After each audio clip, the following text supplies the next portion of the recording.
बिस्मिल्लाहिर्रहमानिर्रहीम। अस्सलाम वालेकुम नाज़रीन, आप देख रहे हैं 9288 विद सादिया अफसाल।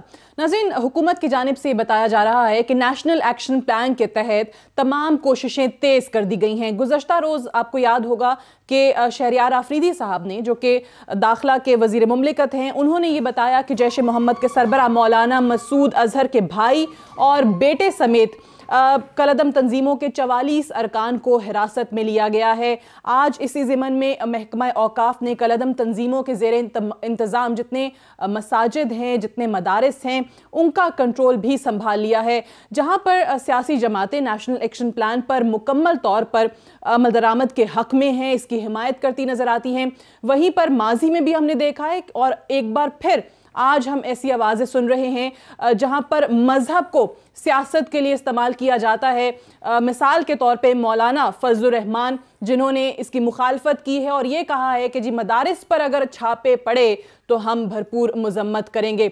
दूसरी जानिब हमने देखा कि पाकिस्तान पीपल्स पार्टी के चेयरमैन बिलावल भुट्टो जरदारी साहब, जिन्होंने आज नेशनल असेंबली के अंदर अपनी तकरीर भी की, उन्होंने भी इस ज़िमन में ये कहा कि जब मुंतखब प्राइम मिनिस्टर्स फांसी पर चढ़ सकते हैं तो कलदम तंजीमों को सज़ा क्यों नहीं हो सकती। एहतसाब सियासतदानों का हो सकता है तो दहशतगर्द तंजीमों का क्यों नहीं हो सकता। और ये भी कहा कि अगर इन तंजीमों को किसी सूरत कौमी धारे में लाने की कोशिश की गई तो उसकी भरपूर मुखालफत करेंगे। दूसरा जो अहम नुक्ता था वो इकॉनमी के हवाले से था, जिस पर उन्होंने बात की, क्योंकि आज हमने देखा कि जो फाइनेंस तरमीमी बिल 2019 है वो अपोजिशन के शोर शराबे के बावजूद मंजूर करा लिया गया कौमी असम्बली से। अपोजिशन ये कह रही थी कि इस पर बहस होनी चाहिए, जबकि स्पीकर कौमी असम्बली असद कैसर साहब ने ये बात बावर कराई कि बहस का भरपूर मौका दिया गया था।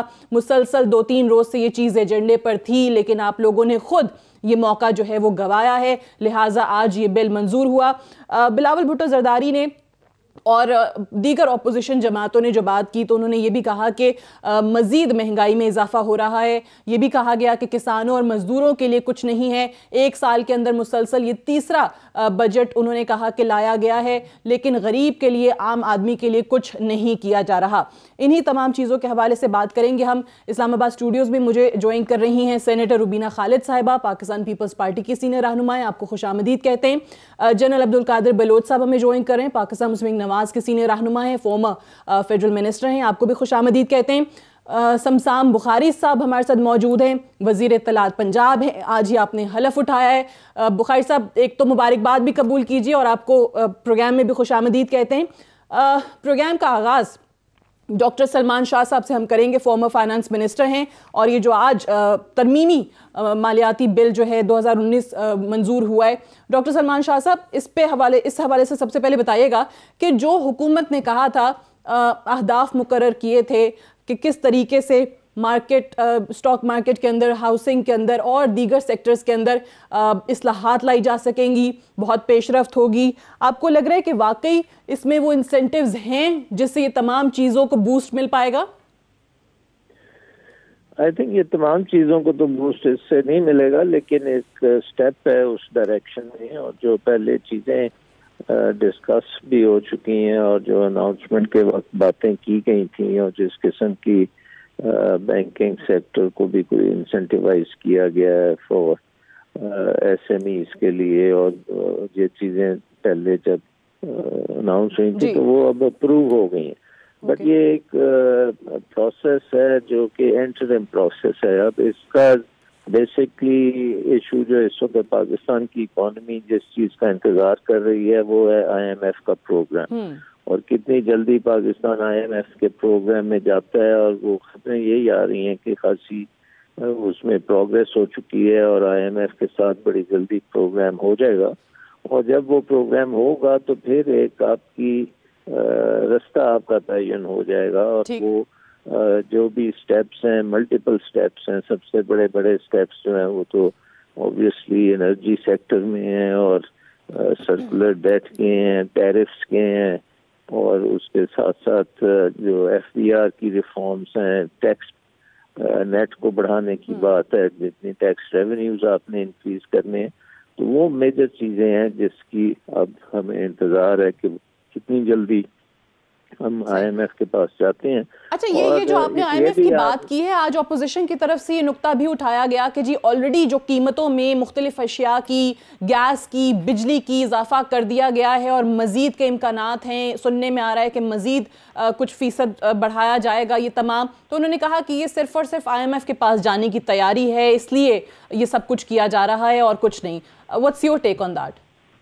देखिए, एक बात तो बड़ी क्लियर है ना कि एक तरफ तो आपका करंट अकाउंट डेफिसिट है और अभी तक हमें पता है कि वो करंट अकाउंट डेफिसिट में कुछ बेहतरी तो आई है, लेकिन इतनी नहीं आई कि हम ये कह सकें कि भाई एक्सटर्नल अकाउंट अब आपका थोड़ा सा बैलेंस में आ गया। इसी तरीके से अगर आप अपने फिस्कल डेफिसिट की तरफ देखते हैं और उसमें बहुत बड़ा खसारा है, 6.5%, 7% के करीब बातें होती हैं, तो उस तरह की रेवेन्यू मेजर्स या उस तरीके से एक्सपेंडिचर्स की जो है रैशनलाइजेशन, वो एक प्लान्ड तरीके से होने की भी जरूरत है। सो ऑलरेडी खासा काम हुआ है, इसमें कोई शक नहीं है कि वो जो स्टेप्स लेने हैं, मेरा ख्याल है कि तकरीबन 50% तो आपने स्टेप्स वो ले लिए हैं, लेकिन IMF के साथ जब प्रोग्राम होगा तो उसमें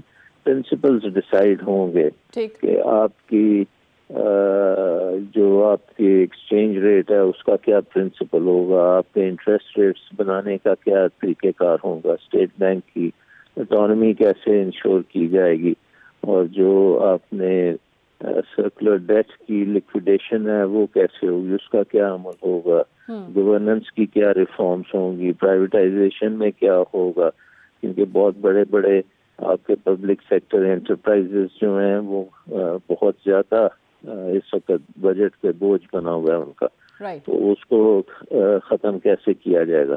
तो वो जब होगा तो एक फिर कॉम्प्रिहेंसिव स्ट्रेटेजिक आपकी रिफॉर्म एजेंडा बनेगा जिस पे आप अमल करेंगे, और 1-2 साल कम से कम लगेंगे, 1-2 साल कम से कम लगेंगे। ठीक है, जी बहुत बहुत शुक्रिया डॉक्टर सलमान शाह साहब, हमें इस हवाले से बता रहे कि तमाम सेक्टर्स तो नहीं लेकिन यकीनी तौर पे बूस्ट मिलने के लिए इन डिफरेंट सेक्टर्स को एक पहला स्टेप जो है ये ज़रूर साबित होगा।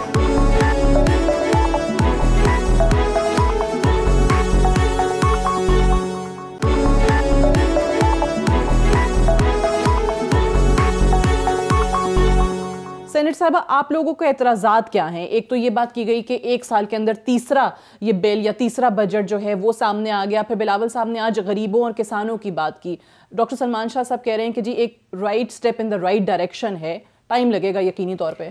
देखिए, ये तो कोई ढकी छुपी बात नहीं है कि जो महंगाई का जो एक मुसलसल सिलसिला है और वो रुकने को आ नहीं रहा, बल्कि आप देखें कि इस ऐसी सख्त घड़ी में जब पूरी कौम जो है वो सरहदों की तरफ देख रही थी, अपनी पाक अफवाज के सपोर्ट में खड़ी थी, उस टाइम में भी कौम को नहीं स्पेयर किया गया और बड़े कन्वीनियंटली उन दिनों में जो है बिजली की कीमतों में भी इजाफा कर दिया गया, गैस पेट्रोल की तो कीमतों में भी इजाफा हो गया। तो इस वक्त जो लोगों के बिल्स आ रहे हैं गैस के, वो जो है एक अलग से एक पेंडोरा बॉक्स जो है वो खुला हुआ है। तो इसमें तो अभी तो सुनने में आया कि मजीद इजाफा होगा। जी बिल्कुल, तो गैस और बिजली दोनों में। बिल्कुल, बिजली मेरे ख्याल में वो तो एक लग्जरी आइटम ही बन जाएगा। मतलब आप खाना पकाने के लिए तो आपको इस्तेमाल करना ही करना है गैस, क्योंकि वो जो वजीर पेट्रोलियम है गुलाम सरवर साहब, उनका बयान तो आपने सुना होगा कि गीजर भी एक लग्जरी है। जी, बस जिस मुल्क में गर्म पानी नहाने के लिए भी लग्जरी समझा जाए तो फिर उसका खैर कुछ कहा नहीं जा सकता। लेकिन बहुत सारी ऐसी चीज़ें हैं, और सबसे बड़ा एतराज़ जो है कि चले आपने बजट लिया आए, आप का राइट बनता था, आप लाना चाह रहे थे, लेकिन जो आज जिस तरीके से नेशनल असेंबली में उसको पास कराया गया, मेरे ख्याल में हिस्ट्री में कभी ये हुआ नहीं है कि नेशनल असेंबली में किसी भी बजट में बहस ना हो। जब पिछली दफ़ा जब इसको पेश किया गया पिछले सेशन में तो एडजर्न प्रोरोग कर दिया गया हाउस और कहा गया कि जी बहस बाद में होगी। अभी जो अनफॉर्चुनेटली फिर ऐसे हालात बन गए, लेकिन आज जो है ये मिस रिपोर्ट किया जा रहा है। आज जो ज़्यादा हंगामा आराई नेशनल असेंबली में हुई है वो इस वजह से हुई है कि वो ये बार बार कहा जा रहा था कि आप इसको बहस के लिए रखे हैं, लेकिन बहस के लिए उसको नहीं रखा गया।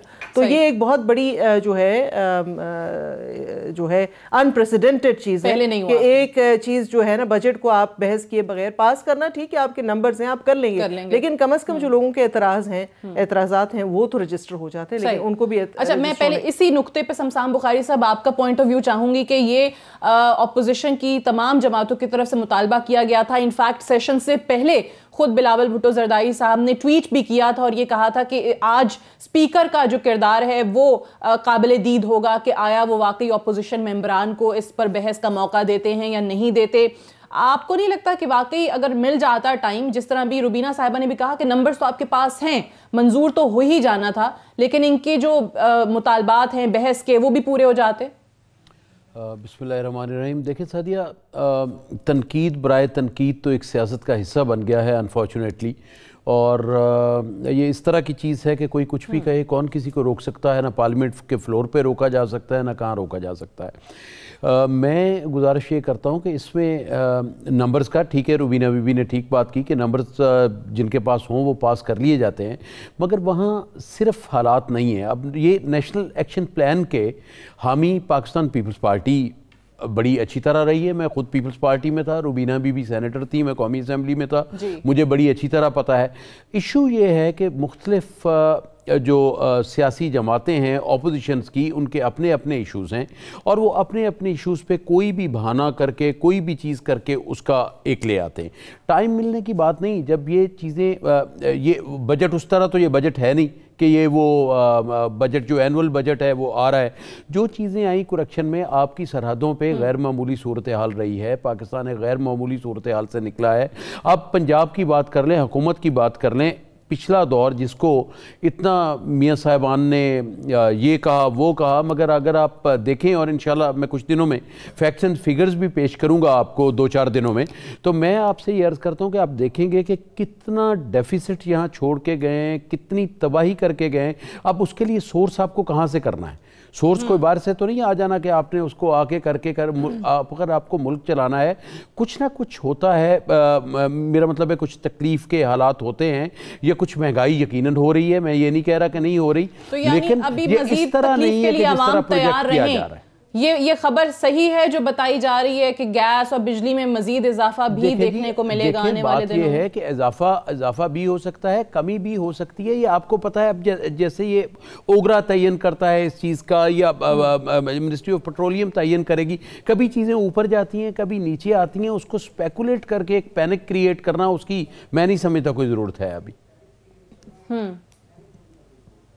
ठीक है, कोई जरूरत नहीं है, पता चल जाएगा कि इजाफा होता है, कमी होती है, होगी। दोनों चीजें होती रहती हैं, दोनों चीजें सादिया होती रहती हैं, आपको पता है हमेशा से होती रहती है। कभी कभी कीमत बढ़ती है, कभी कम होती है, सप्लाई एंड डिमांड का इशू होता है, और दुआ करें कि अल्लाह ताला खैर करे।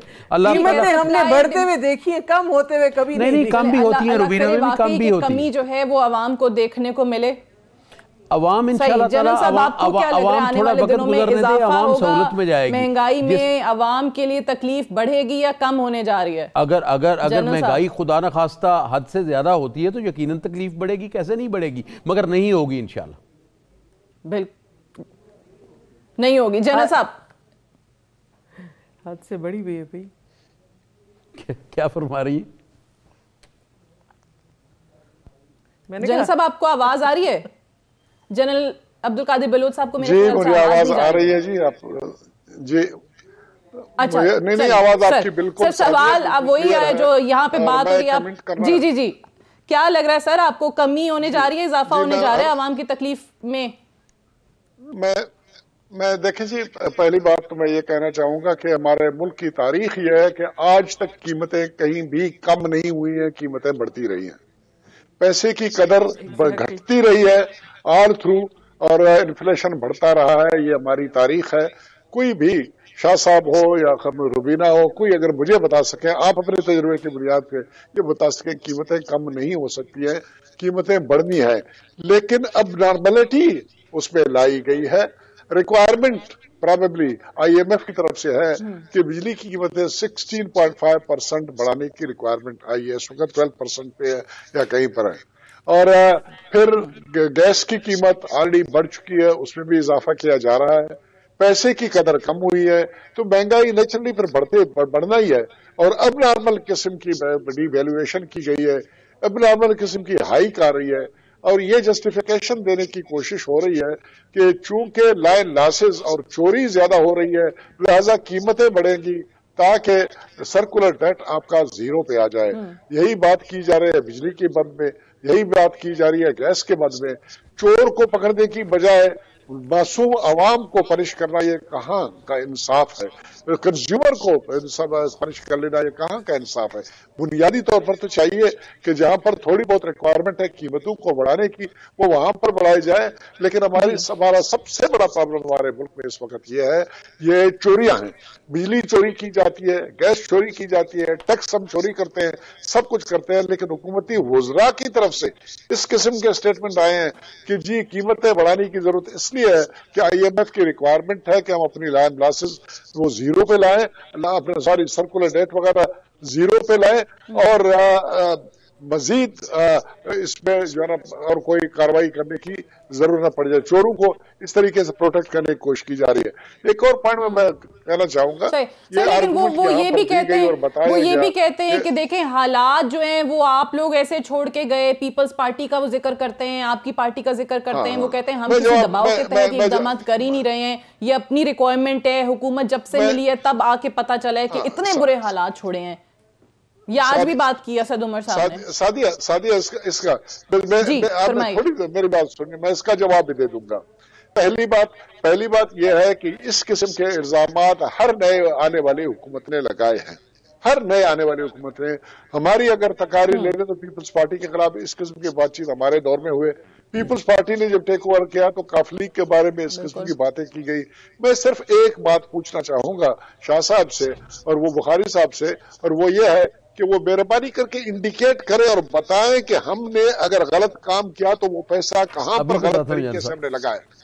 मुल्क में तरक्याती काम किए गए, उसके नतायज आपके सामने हैं, मोटरवेज आपके सामने हैं, बिजली का मसला हमने हल कर दिया वो आपके सामने है, मुल्क में अमन व आमा के मसले को हमने हल करने के लिए बेबहा जो है ना रिसोर्सेज इस्तेमाल कर दिया वो आपके सामने है। आज अमन सुकून है, आपको पकी पकाई चीज मिल गई है और आप भी कोई कमी नहीं कर रहे हैं कर्जा लेने में या कार्रवाई करने के लिए।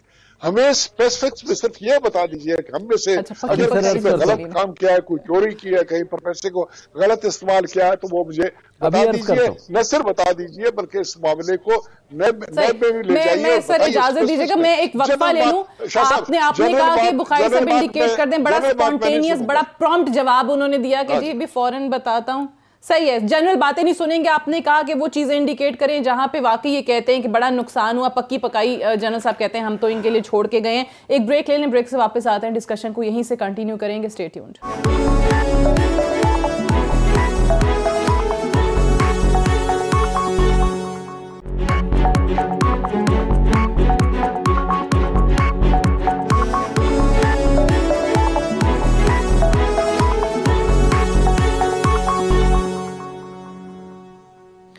वेलकम बैक प्रोग्राम में एक बार फिर से खुश आमदीद।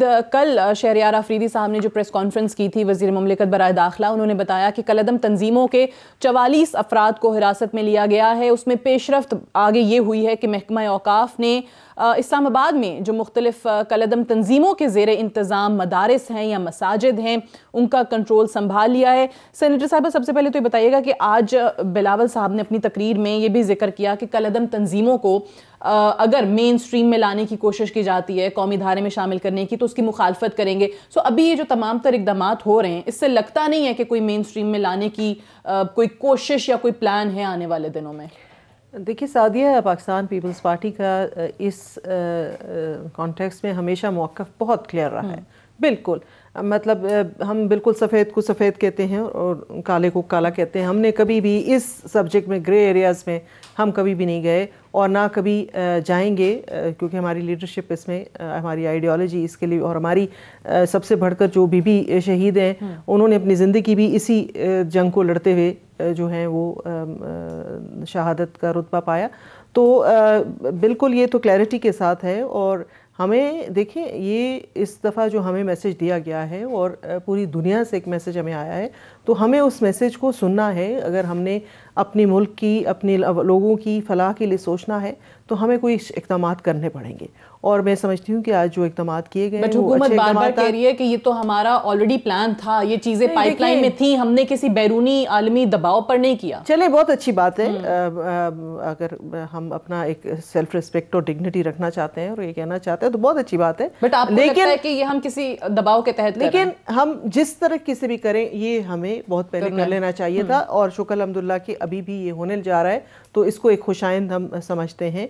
और जो पॉलिटिकल मेन स्ट्रीम में आने की बात है, तो नेचुरली देखें, ये एक स्कूल ऑफ थॉट है, तो इसको आप पॉलिटिक्स में लेकर आएंगे जब, तो फिर आपका नेचुरली जो आपने माजी में भी देखा है इसका असर, तो वो फिर ज़माने में पॉलिसी रही है बिल्कुल ये करने की। तो ये जो है ये अच्छी मैं नहीं समझती कि इसको इनकरेज करना चाहिए। ठीक है, बुखारी साहब ज़रा इस पे बताइएगा कि ये तो एक दबाव की बात ऑब्वियसली बारहा की जा रही है, इस पे कुछ लोग लिख भी रहे हैं, ऑपोजिशन की तरफ से भी कहा जा रहा है कि इन हालात में दबाव पड़ा तो ये इक़दामात शुरू हो गए, वरना पहले क्यों नहीं कहा गया। अब नेशनल एक्शन प्लान 2014 जो है उस पर मुकम्मल अमल दरामद इस हुकूमत को क्यों याद आ रहा है? पहले तो इस पे ज़रा रोशनी डालिएगा। जी, मैं बिल्कुल इस पे भी बात करूंगा, और वो जनरल साहब वाली बात मैं भूला नहीं हूँ, अगर वो सुनना चाहें तो वो भी बता दूंगा। जी जी वो कह रहे थे ना पॉइंट करके। जी चलें। हाँ, मैं गुजारिश ये करना चाहता हूँ, पहले आप नहीं सही, पहले नेशनल एक्शन प्लान पे कर लेते हैं। अब बड़े नेशनल एक्शन प्लान की बात यह है कि रूबीना बीबी से मैं इस हद तक मुत्तफिक हूँ कि पीपल्स पार्टी की एक स्टेटेड पॉलिसी रही है टेररिज्म के ख़िलाफ़। ये बात शायद नून लीग कहने से कासर हो, मगर पीपल्स पार्टी की रही है। दूसरी मैं गुजारिश आपसे ये करना चाहूँगा कि क्या है, आप मुझे ये बताएं। पहली बात तो ये है कि क्या ये कहना, मैं तो ज़िम्मेदारी से ये कहता हूँ कि हम अपने लिए कर रहे हैं, हम किसी के दबाव पे नहीं कर रहे, मगर आपको किसी भी आपके मुल्क की सरजमीन को आपके ख़िलाफ़ या किसी और के ख़िलाफ़ कोई ऐसी चीज़ नहीं होनी चाहिए जो कल को हमें कहीं मायूसी का या खिफ़त का या बदनामी का सामना करना पड़े। लेकिन बात उसमें यह है कि हमने जो बाहर से बात आई भी थी तो उसका यही कहा था कि अगर डूएबल, अगर आप एक्शनेबल हमें कोई एविडेंस देंगे तो हम उस पर एक्शन करेंगे। मगर हमारे मुल्क के मफाद में अब स्टैटिस्टिक्स देखें, जनरल साहब बलूचिस्तान के गवर्नर भी रहे हैं, कोर कमांडर भी रहे हैं, ये मेरे से बेहतर बात कर सकते होंगे इस पर।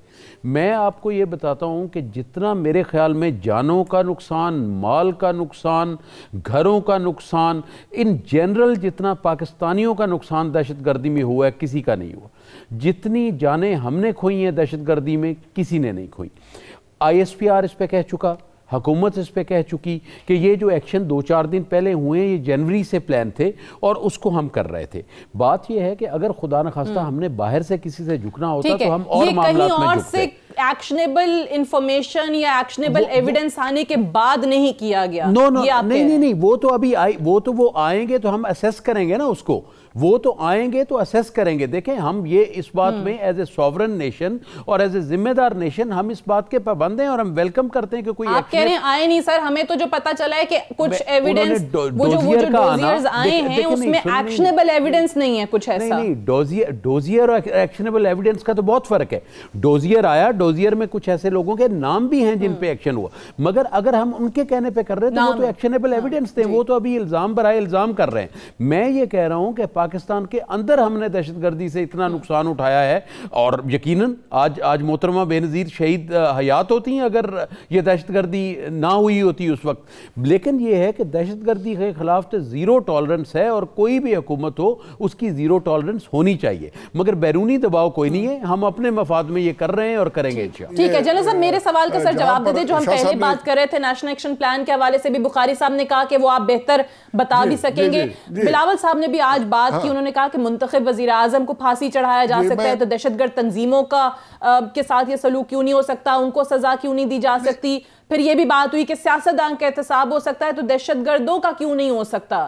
तो आपको लग रहा है कि इस किस्म के कोई इक़दाम हम देखेंगे, ये जो हुकूमत अभी कह रही है कि हम बहुत संजीदगी से करने जा रहे हैं मामला?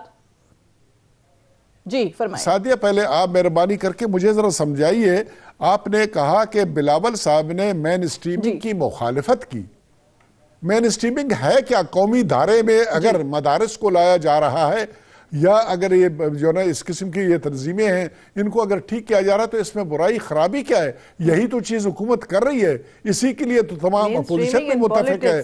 कोई इसकी मुखालफत हमारे मुल्क में डिफरेंट कॉन्टेक्स्ट में कि वही पे तंजीमें इलेक्शन लड़के नहीं सर सियासत में आने की बात कर रही हैं कि वो इलेक्शन लड़के फिर वही तंजीमें जो है नाम तब्दील करके इलेक्शन लड़ लेते हैं और फिर जो है वो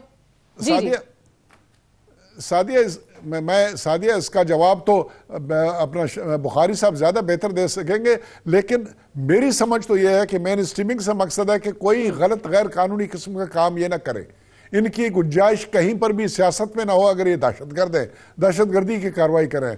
मेन स्ट्रीमिंग का मकसद ये है कि कौमी धारे में लाया जाए, और कौमी धारा वो होना चाहिए जहां पर दहशतगर्दी की कोई गुंजाइश ना हो, जहां पर 70,000 कैजुअल्टीज की गुंजाइश ना हो, जहां पाकिस्तान तबाही के दहाने पर पहुंचा हो। जिस किस्म की बात बुखारी साहब ने की है वो बात की जाए, और उसमें तो there are no two opinions. जो बिलावल साहब ने भी वही बात की है, बाकी अपोजिशन में भी वही बात की है, इवन मौलाना साहब ने अगर बात की है तो रेड्स की मुखालफत की है। रेड्स अगर किए जाएंगे तो उस जगह पे किए जाएंगे जहां पर दहशतगर्द मौजूद होंगे। ये नहीं है कि हर मदरसे के ऊपर रेड किया जाएगा, कार्रवाई की जाएगी। ये पॉइंट यहां तक, लेकिन सिर्फ एक पॉइंट मैं कहना चाहूंगा, बुखारी साहब ने कहा कि पीपल्स पार्टी ने बहुत अच्छा लेकिन मौलाना साहब की जमात तो ऑलरेडी इस चीज पे सियासत माजी में भी करती आई है ना सर, इक़्तिदार के लिए मुख्तलिफ हरबे भी उन्होंने इस्तेमाल किए। आपकी जो बात है मैं उस पे रुबीना साहिबा का मौक़िफ़ जरा पहले ले लूं जो आपने कहा है। मैं एक मिनट जरा एक पॉइंट रह गया सादिया, जरा वो पॉइंट मैं बताना चाहता हूँ। वो पॉइंट मेरा ये था कि बुखारी साहब ने कहा कि पीपल्स पार्टी की तारीफ की कि दहशतगर्दी के खिलाफ, लेकिन इस किस्म की कार्रवाई मुस्लिम लीग प्रॉबेबली क्लेम नहीं कर सकती है। अफसोस है मुझे इस बात का। ठीक है, मैं बुखारी साहब जवाब लूंगी, लेकिन पहले रुबीना साहिबा से ये जो बिलावल साहब के हवाले से बात हुई है, आई थिंक वो कॉन्टेक्स्ट ये था कि हमने माजी में भी देखा है कि एक तंजीम, दहशतगर्द तंजीम, उसको बैन किया जाता है, फिर वो हमने नाम की तब्दीली, दूसरे नाम से आ गए, इलेक्शन लड़ लिया, सियासत में आ गए। बिल्कुल, ये मेरे ख्याल में जन्नत साहब को वो थोड़ी गलतफहमी हुई है, वो दो चीज़ों को मिक्सअप कर रहे हैं। बिल्कुल वो हमारे मुल्क के लोग हैं, उनको मेन स्ट्रीम में होना चाहिए, आना चाहिए, उनके साथ बातचीत होनी चाहिए, लेकिन बिलावल साहब का मकसद जो था वो कुछ और था। मैं ये ज़रूर कहूँगी कि नेशनल एक्शन प्लान जिस तरह से कंसीव किया गया था और जिस तरह से उसकी इम्प्लीमेंटेशन होनी थी, तो वो ये ज़रूर मैं समझती हूँ कि नून लीग की गवर्नमेंट की ये एक कोताही रही है कि जिस तरीके से उसकी इम्प्लीमेंटेशन होनी चाहिए थी, क्योंकि उस पे सब जमातें जो थी वो एक पेज पे थी, एक मौक़िफ़ पे थी, लेकिन उसके लिए एक तो फ़ंड पहले मुहैया नहीं किए गए। वो आज भी आप देखें तो वो बड़ा एक शाबी तरीके से वो चल रहा है। नेक्टा के भी जो काम नेक्टा के थे वो भी नहीं हुए। तो ये काम बहुत पहले, जो आज ये शुरू हुआ है, बहुत पहले हो जाना चाहिए था, लेकिन चले देर आयत दुरुस्त आयत। अगर हमने अभी भी रियलाइज़ कर लिया कि हमें करना चाहिए, लेकिन फिर फुल स्पिरिट के साथ करना चाहिए। ऐसे हाफ हार्टेड अटेम्प्ट नहीं होने चाहिए कि भाई हम सिर्फ कहें कि जी हमने ये भी कर लिया, वो भी कर लिया, और बीच में फिर कुछ भी ना हुआ हो, तो वो नहीं होना चाहिए। इसको बैठ के सारी सियासी जमातों को, सबसे पहले जो पाकिस्तान का सबसे बड़ा मसला है वो यही है, जब हम सब सियासी जमातें अपनी सियासी वाबस्तगियों से बालातर होके हम सबको बैठ के इसका कोई, बल्कि गवर्नमेंट को इनिशिएटिव लेना चाहिए, उसको बुलाना चाहिए सबको और बिठाना चाहिए। सब लीडरशिप मुत्तफिक है इस चीज़ पे, लेकिन किस तरह से होना है और कब होना है वो ये गवर्नमेंट का काम। सही, वो ऑब्वियसली हुकूमत पे मुनहसर है। मैं एक ब्रेक ले लूं, सारी चीज़ों का जवाब लेंगे बुखारी साहब से right after this short break. Stay tuned.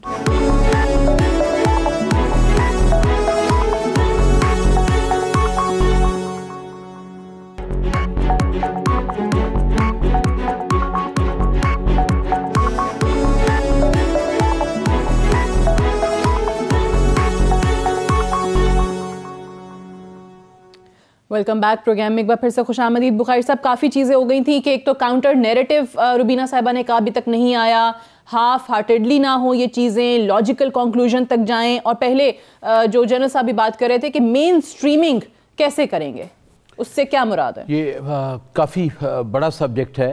पहली बात तो ये है कि काउंटर नैरेटिव जो है, मैं ये समझता हूँ कि काउंटर नैरेटिव 100% सामने है, और तमाम लोगों के सामने। अगर हम इस पर सियासत ना करें, बात बड़ी सीधी सीधी है कि जो भी आइन के और कानून के दायरा कार में नहीं रह रहा, उसको हमें इंगेज करके अपने मुल्क के कानून के मुताबिक, अपने मुल्क के आइन के मुताबिक उसके साथ हमें सलूक करना है। तो नैरेटिव इसका बड़ा सीधा सीधा है कि हमारी जो इंटरनल दहशतगर्दी जो हो रही है वो डायरेक्टली हमें इफ़ेक्ट कर रही है, और खुदा न खास्ता अगर हम पे कहीं कोई इल्ज़ाम आता है, हालांकि उस पे हमारा यही स्टांस होना चाहिए और यही हकीकत है कि अगर कोई एक्शनेबल ऐसी चीज़ आती है, एविडेंस आती है तो उस पर आती है, तो उसमें भी कोई हमारे लिए अच्छी बात नहीं है। इसीलिए प्राइम मिनिस्टर साहब ने वेलकम किया था, और मोदी साहब ने ये जो एक वार हिस्टेरिया क्रिएट किया, इसकी ज़रूरत नहीं थी। उन्होंने कहा था कि अगर कोई आप पाकिस्तान के अंदर से कहते हैं कि कोई ऐसी ताकतें हैं जो करती हैं, तो आप हमें एक्शनेबल एविडेंस दें, जो वो नहीं दे सके। सूरत हाल ये है कि ये हाफ हार्टेडली वाली बात मैं बिल्कुल एग्री करता हूं कि ये ऐसी चीज़ है कि इसको लॉजिकल एंड तक पहुंचना चाहिए। मैं आई कैन अश्योर यू कि पीटीआई की हुकूमत में ये हाफ हार्टेडली नहीं होगा। और मेन स्ट्रीम की बात जो हम कर रहे हैं, तो मेन स्ट्रीम की बात ये है कि बाज़ लोग होते हैं जो गुमराह हुए होते हैं, बाज़ लोग होते हैं जो हार्डकोर होते हैं। मेरे ख्याल में जनरल साहब ज़रूर इसमें रहनुमाई फरमाएंगे। ये बहुत अच्छी तरह समझते हैं कि कौन से लोग जो हैं जो बातचीत से, मामलात से कौमी धारे में आ सकते हैं, और कौमी धारे में आ जाएं तो that is the best solution. अगर कोई गलत फहमी है, कोई पैगाम नहीं पहुँचा, कोई इस्लाम को मिस इंटरप्रेट कर रहा है, कोई हुकूमती चीज़ों को मिस इंटरप्रेट कर रहा है, बाज़ लोग जो हैं वो फ़ॉरेन एजेंडा पे हैं। जैसे बलूचिस्तान में बहुत सारी ताकतें हैं, जैसे और जगह पे बहुत सारी ताकतें हैं, उनके पीछे बहुत सारी ऐसी गैर मुल्की और ऐसे लोग शामिल हैं जो पाकिस्तान के दोस्त नहीं हैं।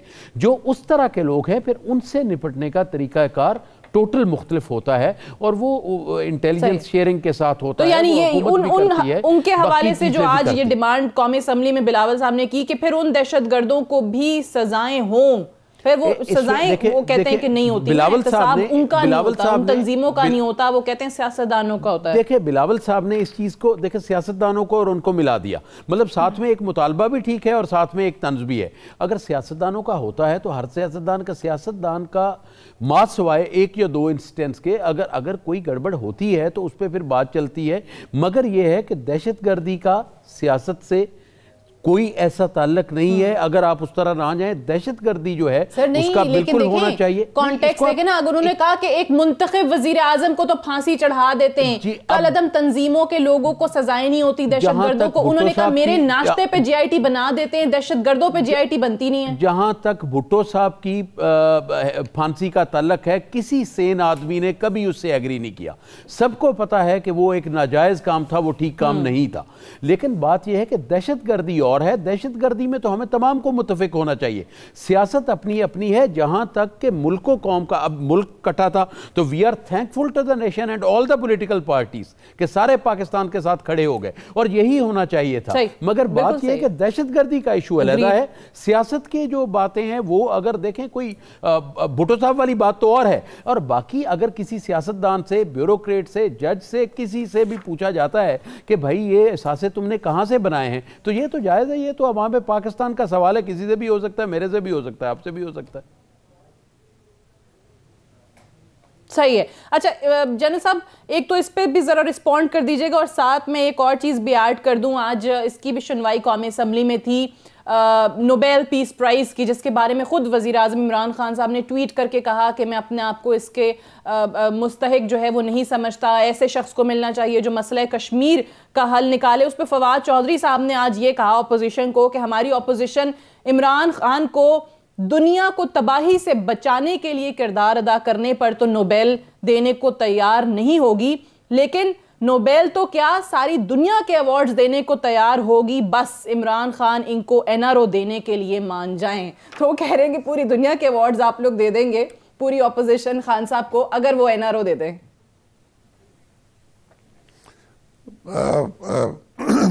सादिया, जिस तरह कल एक फैसला किया चेयरमैन साहब ने, इमरान खान साहब ने, और पंजाब में बुखारी साहब को लाए, इसी किस्म की कार्रवाई अपने पार्टी के अपने मफाद में मरकज़ में भी ज़रूरत है। कासलेसी की इंतहा है। यह मसला कहाँ से आया नोबेल प्राइज़ देने न देने का? कौन सी कोई ऐसी बात हुई है जिसकी बुनियाद के ऊपर इसको हम एक सब्जेक्ट बनाएं और इसके ऊपर हम डिस्कशन कंडक्ट करें और ये कहें कि मिलना चाहिए नहीं मिलना चाहिए। सर, अब तो भारत के सुप्रीम कोर्ट के साबिक जज ने भी मुतालबा किया है कि खान साहब को मिलना चाहिए। मैं अर्ज कर रहा हूं तो कहने दे, मैं कह रहा हूं कि हमारे लोग भी कहेंगे, हमारे जजेस भी कहेंगे, लेकिन ये क्वेश्चन इस किस्म का नहीं है जिसको अंडर डिस्कशन लाया जाए यहाँ पर टॉक शोज में या असेंबली के अंदर इसके ऊपर कोई बातचीत की जाए। ये टॉपिक नहीं है, सब्जेक्ट नहीं है। खान साहब is doing a very good job, उसको हमने मुकम्मल अपोजिशन ने सपोर्ट की है। मैं 3-4 दिनों से मुख्तलिफ प्रोग्रामों में आ रहा हूं, हमने भी तारीफ की, इंतहा की, लेकिन ये एक सब्जेक्ट नहीं है। और खान साहब ने इसका जवाब खुद दे दिया है, बहुत अच्छा जवाब दिया है और इससे बेहतर कोई जवाब हो ही नहीं सकता है। उसने कहा कि मोदी साहब हल कर दे तो उसको नोबेल अमन प्राइज देना चाहिए और खान साहब भी सपोर्ट करेगा, खान साहब का मुल्क रियासत पाकिस्तान भी उसकी सपोर्ट करेगा। लेकिन ये कह देना, और फिर दूसरी बात जो फवाद चौधरी साहब, अल्लाह करे कि इस पार्टी को इससे जरा थोड़ा सा छुटकारा मिले, ज़्यादा बेहतर है। बहरहाल ये इनका अपना मसला है, मुझे मजीद कहने की ज़रूरत नहीं है। लेकिन ये बार बार इस बात को ला रहे हैं कि एनआरओ भाई साहब किसने देना है?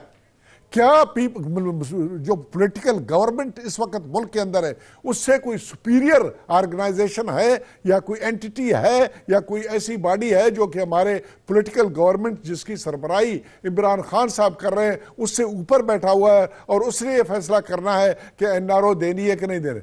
नेशनल एनआरओ क्या है? नेशनल रीऑर्गेनाइजेशन, क्या नाम है, रिकंस्ट्रक्शन सर, कंस्ट्रक्शन को छोड़ दे सर, ऑर्डिनेंस, एक मिनट, नेशनल रिकंसिलिएशन ऑर्डिनेंस किसने लाना है? ऑर्डिनेंस तो हुकूमत लाती है, एडवाइज करती है अपने प्रेसिडेंट को, या आप कानून असेंबली के अंदर गवर्नमेंट इसको पायलट करती है, डिस्कशन होता है, मंजूर की जाती है, कार्रवाई की जाती है।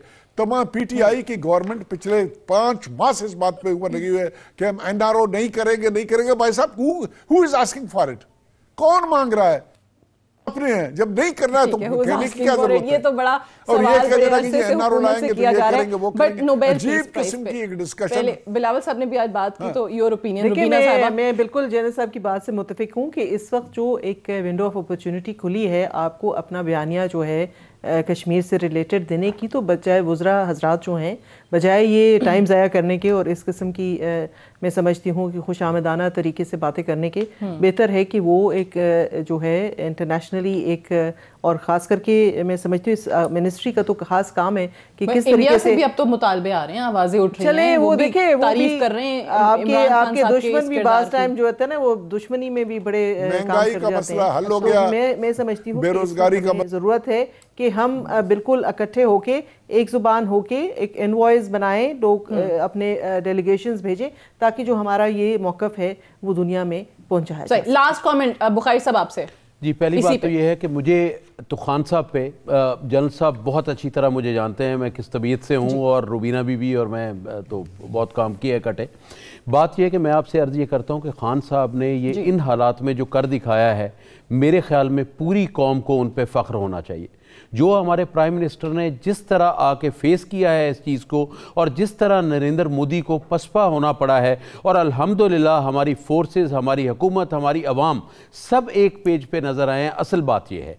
दूसरी बात जो ये कर रहे थे, जब खान साहब ने खुद ट्वीट कर दिया तो उन्होंने एक अफजल बात इतनी कर दी कि उन्होंने खुद ही कह दिया कि वो आदमी वर्ती होगा जो ये करे, और मैं समझता हूँ कि इस पर भी उन्होंने बैकफुट पे कर दिया। कोई इंडियन खुशी में नहीं कर रहे, उनके पास कोई और रास्ता नहीं रह गया कि जिस स्टेट्समैनशिप का मुजाहरा किया है पीएम ने, उनको ये कहना पड़ रहा है कि हमारा जो वज़ीर आज़म है मोदी, वो वॉर हिस्टेरिया में है, और जो पाकिस्तान का वज़ीर आज़म है वो एक स्टेट्समैनशिप का मुजाहरा कर रहा है, और एक जिम्मेदार वज़ीर आज़म होने का और एक ऑनरेबल वज़ीर आज़म होने का मुजाहरा कर रहा है। वो तो ऑब्वियसली एक ज़मीन आसमान का फ़र्क नज़र आया है, और बहुत लोग अपोजिशन ने भी इस वाले किरदार की तो यकीनी तौर पे तारीफ़ की है। तमाम ही लोग मोतरफ नज़र आए हैं। हैव टू वाइंड अप है। बहुत शुक्रिया रुबीना साहब आपका, जनरल अब्दुल कादिर बलोच साहब का, शमशान बुखारी साहब का प्रोग्राम में हमें ज्वाइन करने के लिए। That's all for tonight. I will see you tomorrow इंशाल्लाह। इजाज़त दीजिए, खुदा हाफिज़।